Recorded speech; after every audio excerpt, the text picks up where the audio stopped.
Welcome to another conversation in practical theology. I'm Eric Stoddart. I teach practical theology from a Christian perspective at the University of St Andrews in Scotland. And I'm delighted to have with me in conversation today Dr. Harrie Cedar, who's an academic, an author, who's been involved in science for a number of years and is now a chaplain. We're going to be talking today about holiness, and we're going to try and make that really quite practical. We were talking, Harrie, at the British and Irish Association of Practical Theology about holiness, and you said something that really sparked my imagination about making this world holy for God. Do you want to start and say just a little bit about generally what you mean by that? I think it's probably because I come from a different tradition. I'm from the tradition of Judaism, and I'm starting to think or find out that there's very different worldviews, obviously, even though we all think we're on the same book. And I think it's to do with a little bit about purpose. What's your purpose for being here? And we're quite clear in what our purpose is for being here. It's to make this place holy. So this planet holy, and to bring down holiness. And that's our job. We don't all do it, of course, and we do it to varying degrees, but that's what the purpose is for us. And it's not about being good for a reward. So it's not like we have a saying about don't be a slave to a master looking for a reward. We're doing it not for the reward of the afterlife. We're doing it to make this planet holy, to make a place holy that God would visit us. And it's based on that God has created the universe, or the Big Bang has created the universe. Who cares how it was? It's a very brief section in our Hebrew scriptures, the Tanakh. And the rest of the first part of the Tanakh, the Torah, is really about making it holy here. So reciprocating, like a hospitality that God would come and visit us. And we see that because God comes and visits Abraham. He's a righteous person. And so we all want to be visited in that way, have that relationship. And so we only really get that relationship by bringing the holiness down. We can't go up into that place easily because we're very matter bound and physical. So we have to bring them down to have a chat with us. It's that sort of way. You see, because that really intrigues me, because there's a lot in my Christian tradition about holiness is about an ethical purity. It's about approaching God, and there are just so many different perspectives on it, but sometimes it is a bit like trying to reach up and prepare ourselves for the afterlife. Now, there's a whole lot of different ways and some better ways of thinking about it from a Christian perspective than that. But can we talk about food? Because it is, for me, it's about trying to think, what does this holy business mean in actual concrete practical terms? And in your tradition, you've got some very specific rules about food. Can you help me understand how that works with holiness? Okay, so we have a group of food which that we are allowed to eat, permitted, and a whole load of foods that we're not allowed to eat, not permitted. And in fact, most of everything we do is divided into allowed and not allowed. And the allowed parts make you holier than the not allowed parts. We don't believe in evil in such a terrible way. We do talk about this animal is an abomination, you shouldn't eat it. But it's not an abominable animal, otherwise it wouldn't be here. It's just not meant to be eaten. So there's this separation. And a lot of holiness is to do with sanctity and separating things. And so you separate animals that are on the planet from the ones that you can eat. You're not allowed to eat them all. Ideally, we were vegetarians to start with. After the flood, we were allowed to eat.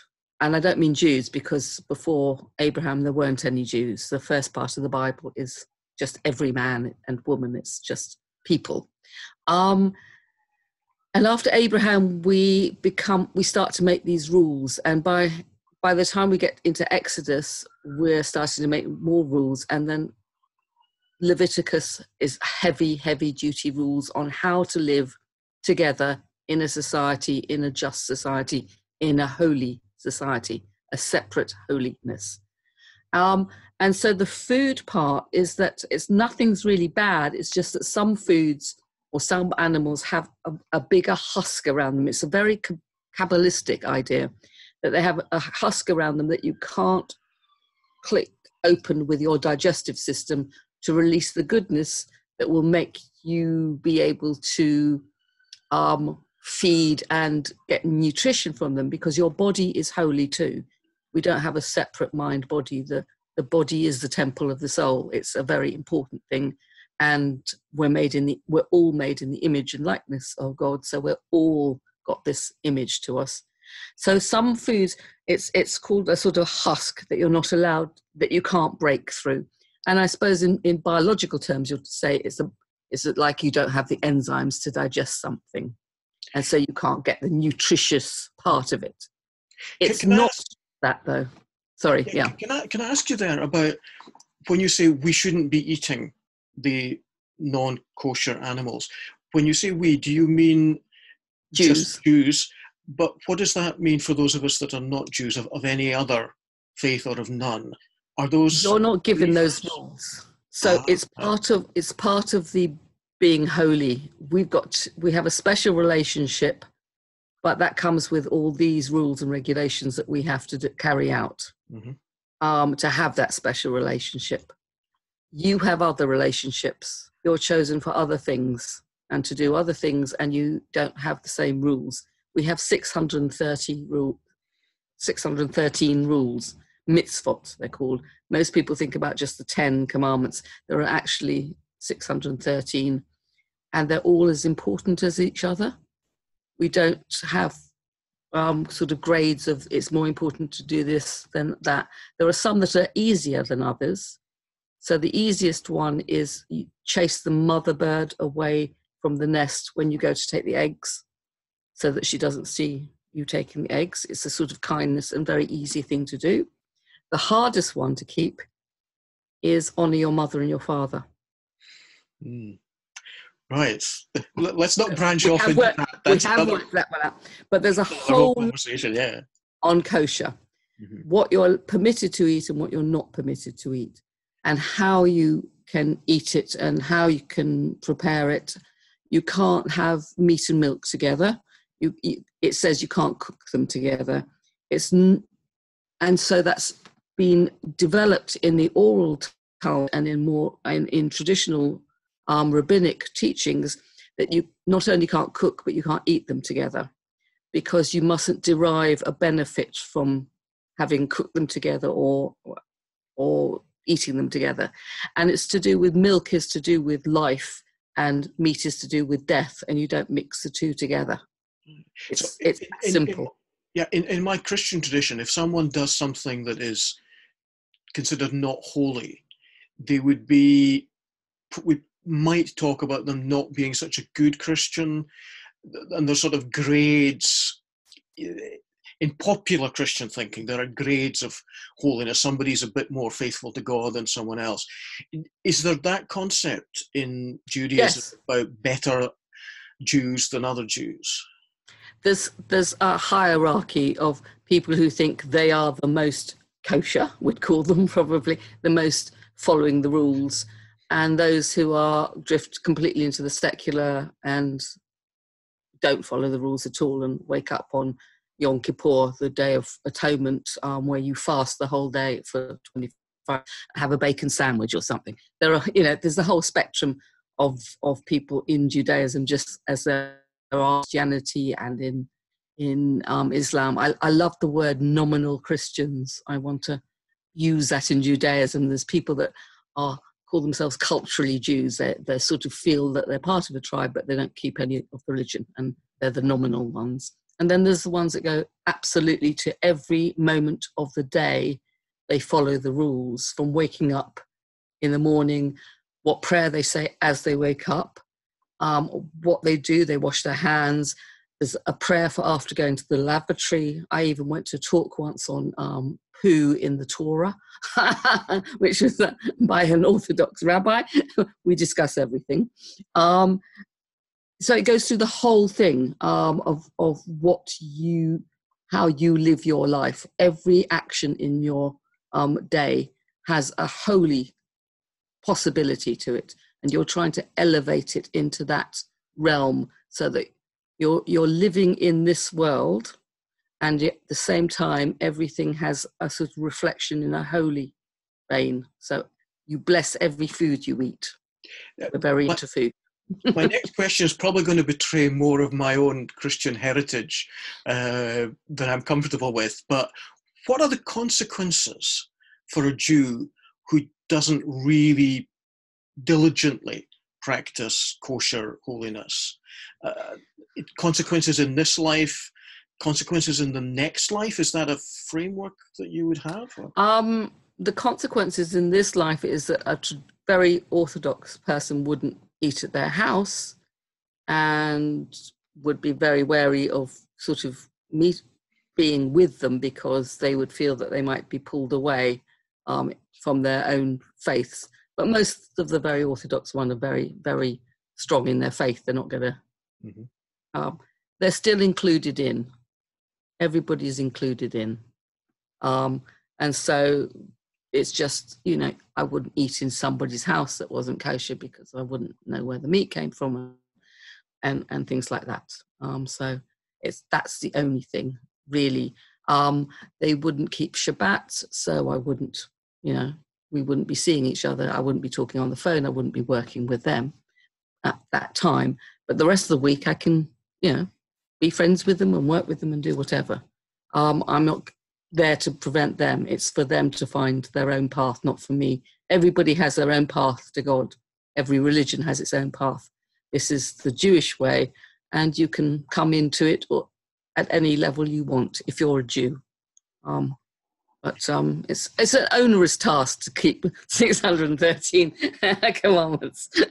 So yeah, because as a Christian, when I look at the Hebrew Bible, I've been taught to think in terms of there are the kosher regulations, and in that context, if the Jewish community didn't keep those covenant obligations, they were in big trouble with God, and the consequences would be exile, destruction of the temple. That was how I was taught to read back from a Christian perspective into the Hebrew Bible.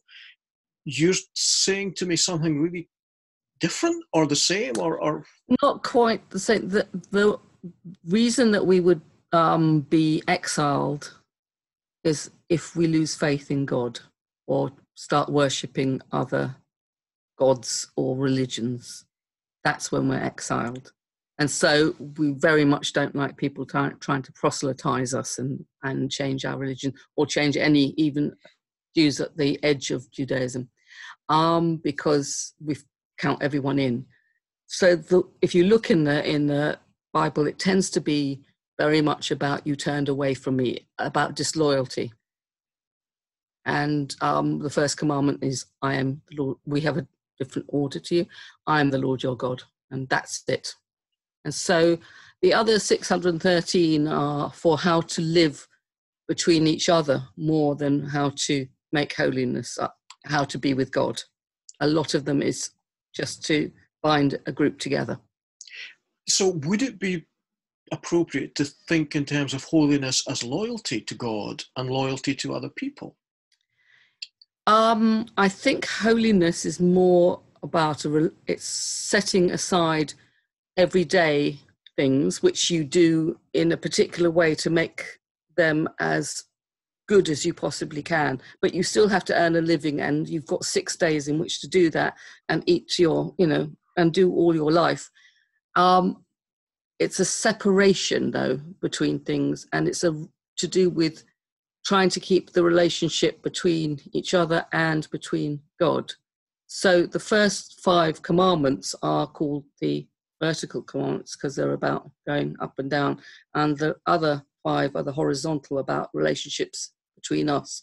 You shall not murder, you shall not rob people, you shouldn't covet other people's things, jealousy and things like that. You shouldn't bear false witness. They're about having a good relationship with each other. And so some of the 613 are, most of them are about making a civil, just society, caring for the planet, making this planet as perfect as possible. Keep your house clean, keep yourself clean, keep everything clean, and make it a place that God could visit. So we have a thing on our dinner table has now become in place of the altar since the destruction of the temple. So you lay out your table and make it all very sparkly and nice because God might come. We have a song where on Friday night the angels come and greet the Shabbat dinner. And if it's all prepared, the good one says, let it be like this next week. And the bad angel, because we have bad angels, says, Amen. If it's all in chaos, the bad angel says, may it be like this next week. And the good one has to say, Amen. So it's very much about trying to imbibe things with goodness and holiness, releasing the sparks of creation. We've all got these sparks inside us, and we're trying to release them into, so that the potential is seen and is good for everyone. Now, when you mentioned Shabbat, you were immediately talking about a family dinner. Is that, for me, the right way to think about how you understand Shabbat? So it's not about, the focus is not on going to the synagogue as such, although you might do that. The focus is on the family meal. Is that? It's both. So there's a Friday night service called Kabbalat Shabbat, welcoming or receiving, as in Kabbalah, receiving the Shabbat. And it's very much about a festival. And in Safed, in the sort of Middle Ages, in northern Israel, the Kabbalistic type rabbis would go out into the field and dance to welcome the Shabbat bride to the table. And so we have a song, Lecha Dodi, which we all sing, which is about welcome the bride to the table. And so the meal is a sort of in place of a sacrifice. It's the evening sacrifice. And we all sit down together. It's, there are rules how to do it if you're by yourself, but on the whole, people invite you to dinner. People don't stay by themselves. And we have, a really lovely meal and sing songs and make blessings. And it's a big... It's fascinating for me as a Christian to think of how, as Christians, we have so adapted and changed that family focus, that meal focus into the ritual of the Mass or the Lord's Supper and the usually Sunday morning service. And that, yes, we are gathering for meal as Christians, but it has turned into a sacrament of the death and resurrection of Jesus. And it has some of the appearances of a meal, but it's very, very stylized. And certainly for some Christians, the Sabbath as Sunday is a day of not doing things and focusing almost individually on God. For other Christians, more like myself, Sabbath isn't really a concept in terms of a day of a week, but it's more a sort of attitude to life when we're at our best. So there's something I feel hearing you talk about it that's lost. Although having said that, after Mass on Sunday mornings in Edinburgh, there's a bunch of us and go off for lunch together, and we've got our favourite ice cream shop that we go to. And so we've developed a different ritual there. Yeah. So it's a ritual because we don't have a temple anymore. So we have, the home is the temple now. Mm-hmm. That was the success of the rabbis. They made everybody's home became a temple, and the dinner table became the sacrificial place. Sacrifice in Hebrew doesn't mean to give something up. It means to draw closer. The word korbanot, yes. So it's a different concept. So it draws you closer in the ritual. And the Shabbat is a celebration of creation. That's why we stop working. It's not because we're told off and you mustn't work and you mustn't do anything. The whole 6 days you're allowed to make things just like God did. And on the 7th, you refrain from creative pursuits, not from work, but from creative pursuits, because God rested on the 7th day. And so there's a different type of work. It's called melachot. It's it's the work that was involved in making the transportable ark and temple, the Ochel Moed in the desert. When we came out of Egypt, we built a sort of makeshift traveling temple. And there's loads of instructions how to make it. And this is what we're doing is we're stopping from any work that would have been making a temple. So you don't paint or write Torah scrolls or anything like that, or carve or bang nails into wood and stuff like that. Anything workmanship rather than work that was made in the Mishkan, this place, which is another, it means the place, it also means the name of God. It's another name of God, Mishkan. And Ochel Moed means a tent of meeting, but it also, Moed comes from the word time, so it's a time in space. There's a lovely book by Abraham Joshua Heschel called The Sabbath. It's a very, very slim book. I've got it on my bookshelves. I can pull it out. And it's about architecture in time. And the Sabbath is an architecture in time. It's a holiness of time, and you're consecrating time. And that's what is very much drives Judaism. It's about holiness in time, not just in place. We're not so rooted into buildings and architecture and stuff like that. We don't have all of that, but we have this holiness of time. Every week we celebrate. It's a festival. We celebrate creation. And in certainly British society, with so much happening on Shabbat or Sunday, life, even the sort of cultural pattern of the weekend even in the UK has pretty much disappeared, with people working 7 days a week on shifts and things. Kids' football games on Sunday morning for us, for lots of so many things happening when you're doing Shabbat. How do you make that work? So, well, on Fridays there's a service in the synagogue, then we have the dinner, and then Saturday morning there's a long service in the synagogue, and then there's lunch and stuff, but all the food is prepared beforehand. You don't cook on Shabbat, you don't wash dishes, you don't do any of that. You just completely rest from all that work, and everyone's meant to work from. And we turn off all of the electronics. So I turn off my router and my phone, and the world goes on. The world can survive without me. It's a really good lesson. I didn't make the world. It doesn't owe me a favor. It was here first, as someone said. And it's God's, not mine. And so I can stop. If he can stop creating, I can stop as well. And just sit and read and go for a walk and just stop. But what about...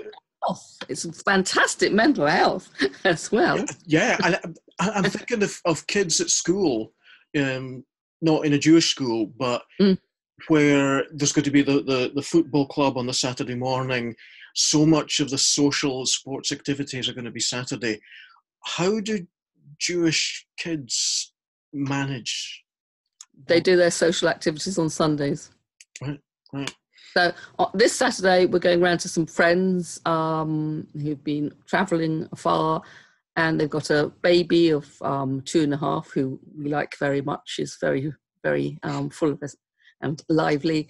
And we go around there, and on the Shabbat, we play with her. We read things and make some games, but she can't do some of the games. And she's picked up on that. There's some things she can't do, play instruments and make some things, because it's Shabbat, and she's got that really fast. And they're very modern. They're very, very in this world. Mm-hmm. Very modern people. You wouldn't realise anything. But Shabbat, boom, everything stops. No phone calls, no TV. It's just bliss. It's absolute bliss. It's just, you forget.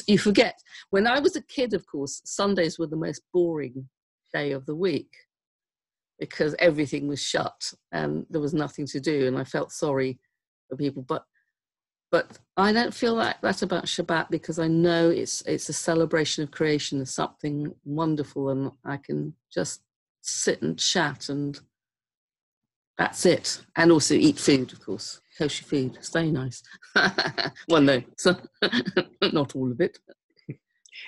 If we were to sum up the conversation that we've had, what would you say was the most important thing for you about holiness?